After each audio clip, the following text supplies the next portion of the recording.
Hey there, how's it going? My name is David, you're watching Kai City RC. Welcome back to the channel. Today's going to be one of my semi-regular RC garage update videos, basically just a vlog, me talking about what I've been up to in the hobby projects, this, that and the other, and mostly just about stuff you can see in the background here. So if that interests you, stick around and stay tuned.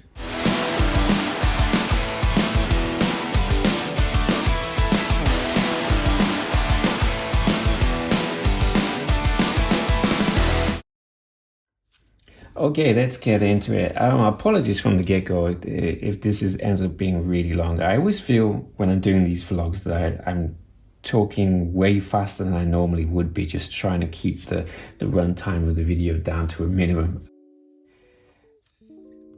This time I'm just going to talk at my normal pace, so apologies if it's too long-winded and it's boring. Anyway, let's get on with it. Top Force, Tamiya Top Force. This is my second Tamiya Top Force. If you've been following my channel for a while, you've probably seen my first one. I did a couple of running videos, links in the description below. That car was set up purely for indoor carpet use. Now, I've got to admit, for the longest time, I was not a fan of the Top Force styling. I don't know what it was, it just... I don't know, at that time when the Top Force came out, I was kind of drifting away from the hobby. I just didn't really care too much for the styling. So yeah, it was never really on my radar. But fast forward, well, more years than I care to think about. I saw a couple of Top Forces running around my local track last year, and I don't know, my mind changed. I was like, well, they actually look pretty good and they seem to drive really well. So as Tamiya had just run off a new batch, I decided to pick one up, and wow. If you've already got a Top Force, you're probably nodding your head here, but this chassis is really, really good. Considering how much you pay for it, yeah, this is probably one of the best handling Tamiya chassis I've driven, full stop. I mean, aside from high-end TRF stuff, the cost performance of this is off the charts, as Glenn would say. Where is Glenn? I hope he comes back at some point. Yeah, totally blown away with how well this does. Very competent. I mean, yeah, it's got its weaknesses, like just about everybody does have, and they're well documented, and there's workarounds for them. But yeah, this and the Manta Ray cost performance, yeah, really, really, really good. So why did I buy a second one and build it? Well, I have two local tracks. Carnosa indoor carpet track, which is featured on my videos numerous times. And then starting last year, Carnosa opened a outdoor off-road dirt track. Well, this coming May, a local hobby shop, shout out to Rickside Design, are going to be holding their first event at Carnosa, Old School Nationals. 5 classes: 2-wheel drive stock, 4-wheel drive stock, 2-wheel drive modified, 4-wheel drive modified, and a grasshopper class. And I am super excited to participate. Hopefully I can get a spot in the classes. So I plan to enter 2-wheel drive stock and 4-wheel drive modified, and this is what I plan to run. And I hear you will say, wait, David, you've got pretty much every single Legendary Series, Kyosho Legendary Series buggy. Why aren't you going to run one of them? And that is a good question. That is a very, very good question. So the regulations are anything up to including the year 2000. And stock class, you've got to use 380 motor or 540 motor. The modified class is pretty much anything goes, absolutely anything goes. Why am I planning to run a Top Force rather than Optima, Javelin, Turbo Optima Mid, etc, Superdog Fighter? I don't know. Something different. If I'm honest, maintenance or ease off is, for me, something that I kind of value. I like driving my cars and I like building cars, but I don't really much like cleaning cars. And Carnosa Fumotto is an old school dirt track, old school. If they haven't watered it down, it is, you know, very dusty and fine powdery dust. It just gets absolutely everywhere. And after, you know, 5 or 6 runs, you really do need to tearing things down and clearing all the, you know, the dirt and dust and whatever. Now, if you have not got completely sealed gearboxes, the dust is just going to find its way in. If you're familiar with the Kyosho Legendary series, particularly Javelin, Optima, Turbo Optima, getting access to the gears, the diffs and the gearbox on that is a right pain. The Superdog Fighter, much easier to access, but one of the downsides is the diffs are completely exposed, the belts are completely exposed, and you do run the risk of something getting jammed between the belts and the pulleys. You're also more likely to have the teeth damaged on the pulleys, which basically means you've got to rebuild the diffs when that happens, because the diff casing and the pulley are just one piece. So this, on the other hand, it's pretty easy to completely seal the gearboxes. This has been built with that in mind, so full rubber sealed bearings used throughout. All of the gearbox joints have been sealed with anti-wear grease as a gasket. Electronics wise, I've gone with Kyosho's Man 240S motor, not for the bling factor, although it does look really good with this red and gold, simply because it is fully sealed. There's no way any dirt is getting inside this motor. Likewise, the Kyosho ESC, again, fully sealed, and it doesn't need a cooling fan. So again, maintenance on this is going to be pretty straightforward.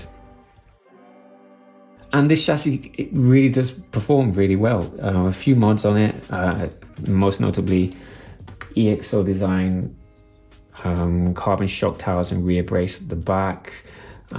Same again on the front. I went for PR Racing big bore dampers. I've used them on my Top Force carpet spec car. They're really good. I use them. They come on the S1RM as well. The quality is superb. Really good dampers, and yeah, very easy to set up as well. A few other mods, universals at the rear. This is the standard Top Force. It's not the Evo spec. Turnbuckles, these are basically straight off my Yokomo Works 91. I replaced the 91, which is just over there. I'll get to that in a minute.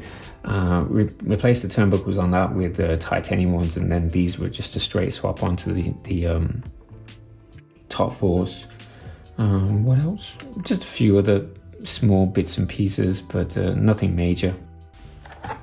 Oh, I'm sure somebody's going to ask, the red plastics are off the TA02. The gearboxes are identical, so if you pick up the parts trees, you can have red gearboxes instead of black ones. They're exactly the same, it's just a color choice.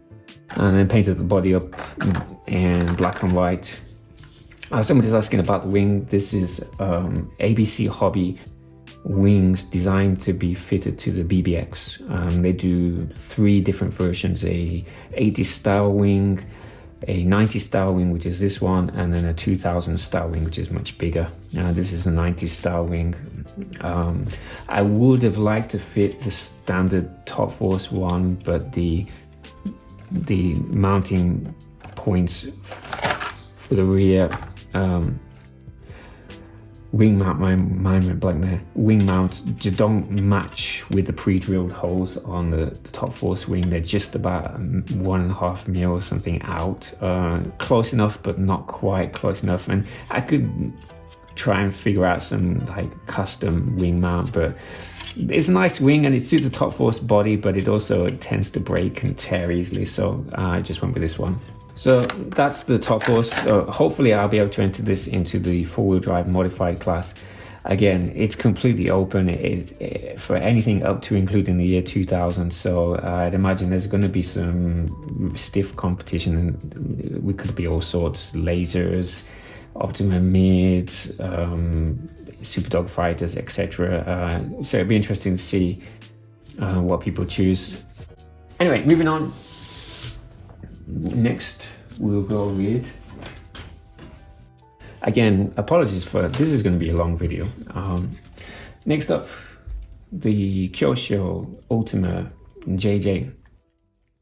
So this car I built up to use in last year's GFCC, G-Force Competition Cup.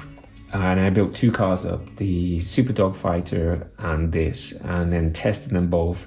And ultimately, no pun intended, ultimately I went for the Superdog Fighter, mainly because I knew I would be running against, in one of the races at least, running against Masami-san. He would be running his Superdog Fighter. And two, it was consistent. The Superdog Fighter was consistently a full second quicker around my local carpet track, and despite not being the best jumper, it was just quicker. And so ultimately, I decided to run that. Well, fast forward a year, and although I still do have the Superdog Fighter, this year I want to go with two-wheel drive. So this year the JJ Ultima gets a run, and it might actually stand a chance of getting into the A main because they've made some changes to the regulations. Up until last year, the gear choices for the classic class were free. You could run any gear ratio you wanted. So the dog fighters had this huge advantage. Not only were they four-wheel drive, but you could get the gear ratio down. I think I was running something in the region of 4.5 to 1. Yeah, so they had a massive gearing advantage. This year, the gear ratios are limited. Four-wheel drive, I think, is somewhere, I forget, I think it's like 7 or 7.5 to 1. But for two-wheel drive, you can go down, I think it's like 5 or 6 to 1. So basically, I was able to keep the same setup that I put together last year. But I have done a couple of changes though. I had to pull out the Kyosho ESC. In fact, that actually went into the Top Force. Reason being that this year you have to use G-Force's branded ESC. What else? I switched to shorty lipo. Last year I was running stick packs, but this year I'm running shorty lipo. It meant that I could drop the ESC down onto the main chassis and just lower the center of gravity. And then the big change is I installed JC Racing wide arms. They widened the stance up by about 8 millimeters. There are a couple of downsides though. Chiefly, there's no provision for mounting the sway bar at the front. But I did some back-to-back testing with the stock arms and the sway bar versus the wider JC Racing arms, and it was about half a second. Average lap time was about half a second quicker with these wider arms. Mostly just because with the wider arms I could lower the chassis down, keep the same springs but lower the chassis down, so it just cornered a little bit better. So this is all set up and ready to go. I'm hoping, I don't rate my chances, but I'm hoping I could do better than I did last year, and certainly the goal is to make it to the A main if I can, but we shall see. So that's the Ultima. Next up, the Superdog Fighter Works 91. So this is basically a bit of a follow-up to my previous videos, links below. I was able to test run this down at Carnosa. Apologies for the noise. If you are thinking about buying a Superdog Fighter and you don't know whether to get the Superdog Fighter 870C or the Works 91, and you plan to run it indoor carpet, and you don't want to spend a lot of money on modifications, easy choice, get this. This out of the box is just so much better suited to running indoor carpet than the standard Superdog Fighter. It's night and day difference.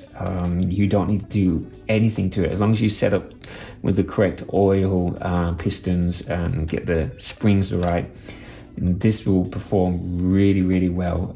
The only downside is the stock springs are a little bit on the soft side, so it does tend to roll a bit on the corners, and it doesn't come with any roll bars, and there's no way to fit them as far as I can see. So, but yeah, out of the box, this is far better performer, definitely. Can it hold its own against my carbon conversion 870C? Not really, but that has had a lot of modifications and a lot of money spent on it. I will say though, running this with the configuration where you've got the motor and the battery, the heavier stuff on one side and then the lighter stuff on the other. And there is a weight balance. I don't have scales to accurately measure it, but there is an imbalance. I could not tell the difference. So once again, I stand by what I said in my previous video. Unless you're like some high-end racer, you really aren't going to tell the difference between the weight balance. I don't feel anyway. I did put a little extra 35-gram weight plate on here to kind of balance things out, because it was quite noticeable without it. So that's the Superdog Fighter Works 91. And then finally, going back to the old school nationals, I plan to enter the 2-wheel drive stock class, and for that I'm going to be running the Tomahawk. I was tempted to run the Turbo Scorpion because it's probably one of my all-time favorite cars, but I don't know, the Tomahawk seems like back in the day it was specifically designed for racing. I'm going to probably run 380 motor, so you can run 380 or 540 motor. I've installed the Pine Beach Lomans 380 motor, the 380 motor mount, and then the cooling fan setup. So I'm probably going to run this as it is. The regulations say you can't use 2.2-inch wheels and tires for the stock classes, but the Turbo Scorpion comes with 2.2, so I'm guessing you'd have to, if you wanted to run the Turbo Scorpion, you'd have to change the wheels and tires out. But yeah, this is going to be my entry for the 2-wheel drive stock class. I was considering running a Tamiya Fox, but again, the Fox I just absolutely love the iconic design. Not the greatest performer, but it just seems so cool to run a Fox in a vintage style race. But getting access to the electronics in that is an absolute nightmare. So I decided, yeah, we'll go with the Tomahawk. Okay, that's it for this one. I think I've been waffling on for about 20 minutes or so. I took this out for a shakedown run today, so I shot some footage. I'll try and get a running video put together sometime soon.